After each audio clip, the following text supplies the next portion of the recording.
This evening, ladies, ito na naman yung pangalawang testimony ko.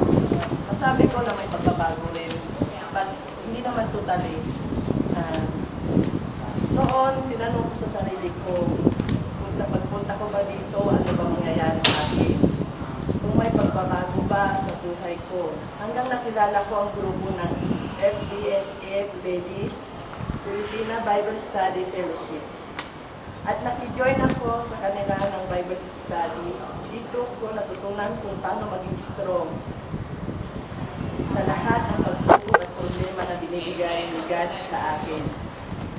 Noon, akala ko wala nang katapos-ang pagsubok na dumadating sa akin. Kung minsan dumarating sa buhay, dumarating yung time na gusto ko na sumuko.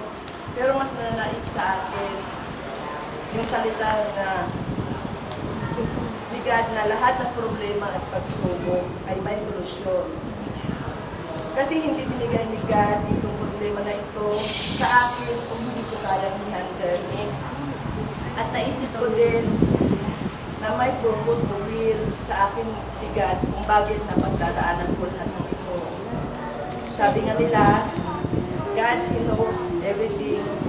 Kaya ginagawa ko na lang, pinapaubaya sa Kanya lahat ng problema ko at nagtitiwala ako kay God na balang araw makakawin ko din yung inaasam-asam ko na tagumpay sa buhay ko. I am afraid that we would have to say that we do not always keep our promises. Sometimes we forget and sometimes we make promises that we cannot keep. But God never forgets and God always keeps His promises. Lord, thank you for the reminder that you will never leave us nor forsake us.